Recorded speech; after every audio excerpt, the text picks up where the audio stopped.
தமிழக விவசாயிகள் டெல்லியில் 28வது நாளாக தொடர்ச்சியாக போராட்டத்தில் ஈடுபட்டு வருகிறார்கள்.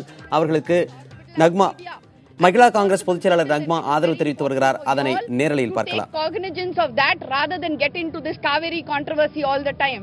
Kaveri controversy will be dealt with in due course of time with responsible people. But today if they are sitting as even ordinary citizens, it becomes a responsibility of us to come and stand in solidarity. They are the ones who feed us in this nation. So let us not do only talk, but let us really do something on the ground for these people.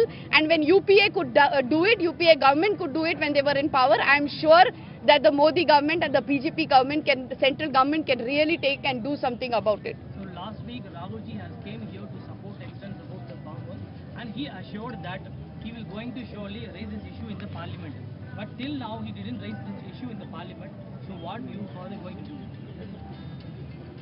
We are here to show every single day that we support the farmers and we solidly support them. We stand with them in solidarity and we will do everything that is to be done in our power to stand with them and to raise their voice and to fulfill their demands. And I think that I also request, as a citizen of this country, request the Prime Minister that he should call these people, he should meet them, he should heed to their demands.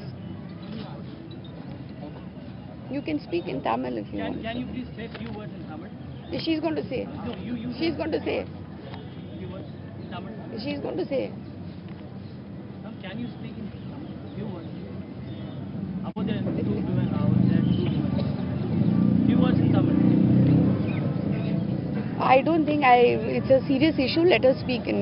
She's the state president. She will speak. From all media speaking. We'll take after. Can you please say? I have already said what I have to say. So now I think Can you please say? you can translate it or she will speak in Tamil.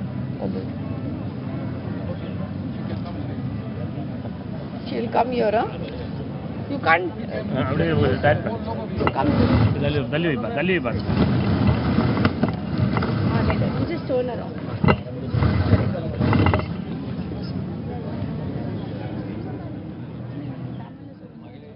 டெல்லியில் தொடர்ந்து போராட்டம் நடத்தி வரும் விவசாயிகளுக்கு நேரில் சந்தித்து மகிழா காங்கிரஸ் பொதுச் செயலாளர் நக்மா தமது ஆதரவை தெரிவித்தார். அப்போது பேசும்பொழுது தமிழக விவசாயிகளின் கோரிக்கைகளுக்கு தொடர்ச்சியாக அவர்களின் கோரிக்கைகளை செவிசாய்க்காமல் அவர்களை அலட்சியம் செய்வதாக குறிப்பிட்டிருக்கிறார். கேட்குற இந்த டிமாண்டை இன்னைக்கு வரைக்கும் இந்த மத்திய அரசாங்கம் காது கொடுத்து கூட கேட்கல. அவங்க கேட்கறது காங்கிரஸ் ஆட்சியில் இருக்கும்போது பலாயிரம் கோடி விவசாயிகள் கடனை தள்ளுபடி பண்ணாங்க. அப்படி காங்கிரஸ் ஆட்சியில் இருக்கும்போது பண்ண விவசாய கடன் தள்ளுபடியை ஏன் இப்போ அவங்க பண்ண மாட்டேன்றாங்க? இப்போ இருக்கிறது 7000 கோடி தான். இந்த 7000 கோடி விவசாய கடனை ஏன் தள்ளுபடி பண்ண மாட்டேன்றாங்க? அதை முதல்ல அவங்க தள்ளுபடி பண்ணணும் மத்திய அரசு.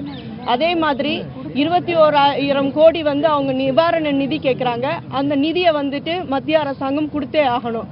அதே மாதிரி தமிழகத்தில் இந்த 140 ஆண்டுகளாக இல்லாத இந்த வறட்சியை வறட்சி மாநிலமாக தமிழகத்தை பாவிச்சு அங்கே இருக்கிற 60 வயதுக்கு மேற்பட்ட விவசாயிகளுக்கு பென்ஷன் கொடுத்தே ஆகணும். இது எல்லாமே தேவையான கோரிக்கைகள் தான் அவங்க வச்சிருக்காங்க. அனாவசியமான கோரிக்கைகள் எதுவும் விவசாயிகள் வைக்கல. இதை மத்திய அரசாங்கம் உடனடியாக, அதாவது அவசரமாக 28 நாள் ஆயிருச்சு, இன்னைக்கு 29 நாள் நினைக்கிறேன். 29 நாளா பாவம் இந்த விவசாயிகள் தமிழகத்தில் இருந்து தலைநகர்ல நடுரோட்ல உட்கார்ந்து இந்த மாதிரி ஆர்ப்பாட்டங்கள் பண்றது உண்மையிலேயே மத்திய அரசுக்கும் சரி மாநில அரசுக்கும் சரி வெட்கக்கேடான விஷயம்தான். அங்க இருந்து விவசாயிகள் இன்னைக்கு இல்ல அப்படின்னா நம்ம சாப்பிட்ற சாப்பாட்டு கூட நமக்கு கிடைக்காது.